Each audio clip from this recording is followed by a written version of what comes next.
This week, we've been continuing our investigation into Arizona's ESA program. So here's a question. Should Arizona's school voucher program pay for a $16,000 cello?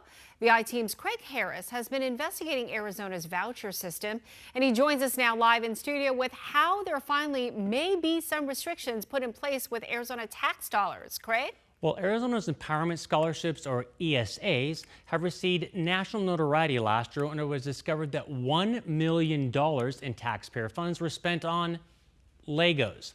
Now, State Schools Chief Tom Horn is telling some parents no for questionable ESA purchases for their kids. We have a list of 35, but here's a few examples. A $5,000 Rolex watch. I suspect that was probably for a parent. A $24,000 golf simulator, probably also for a parent.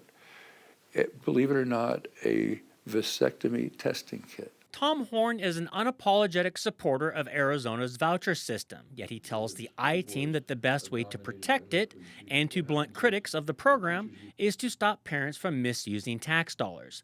That means rejecting some ESA reimbursement requests, like these charges for $64,000 in nail art and crystals. We succeeded to some extent until we caught it and put a stop to it. Parents, however, have dug in, trying to get the money through a judge. That's when they face Maria Sims, a former Republican lawmaker and attorney for the Department of Education. She said she's won all 8 appeals so far. By publicizing it, we're alerting parents that this is not going to fly, that you're not going to be able to get your golf simulator or your cello or whatever extravagant item you want. 12 News examined some of those cases through a public records request. One shows that in February 2024, a family requested a roughly $16,000 ESA reimbursement for a full-size cello. We found that family in an upscale Gilbert neighborhood. Well, we were just trying to see why you try to get a $16,000 cello reimbursed. If you're looking at the luxury one, this costs like $500K, right? $300K.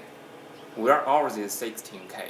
There are like less cheaper, like $2K, even $500 cello out there in the market, but that will not help our son at all. It will even damage or destroy his musical talent. Yeah. And the $16,000 is kind of in the low range, actually.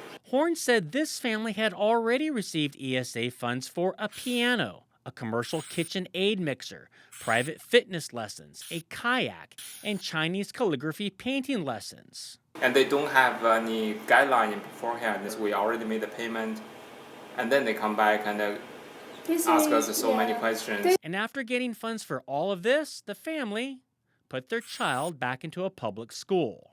We will support our kids' education. After all those purchases were allowed, the cello finally was rejected because Horn's office placed a new $4,000 limit for musical instruments. We look at fraudulent cases, and we don't just roll over and pay them, that we push back. The Department of Education provided this video showing their 12-member staff.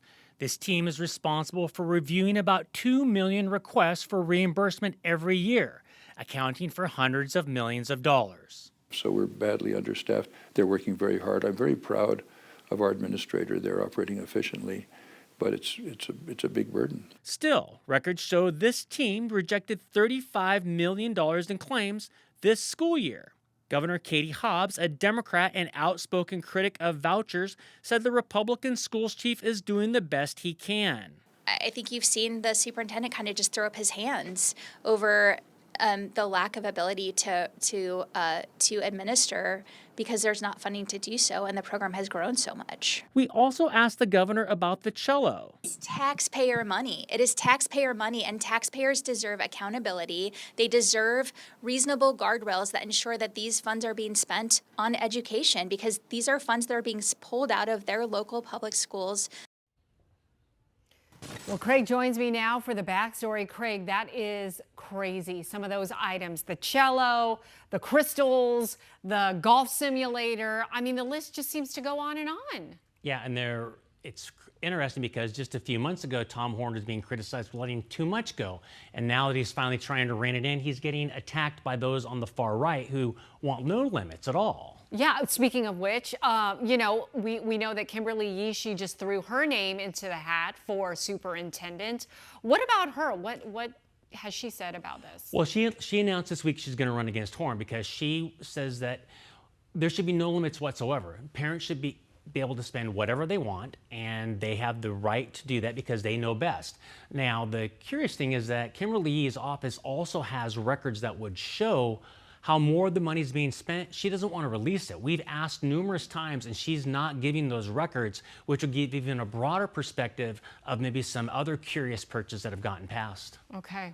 Do you think eventually she'll release that information? Well, we're hoping. We're hoping that we don't have to take her to court. We're hoping that she would do the right thing and release these. These are public records. A few years ago, she did release the first year that when this came out, and she's stopped doing that. And we contend that those are public records. The public has a right to know where how money is being spent. Well, I know you will continue to go after the information. All right, Craig, thank you. Okay, as we continue this series, we want to hear from you. Are you a family using an ESA? Have you considered it?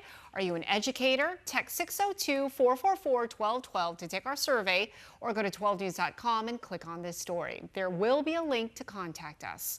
Right now, we are just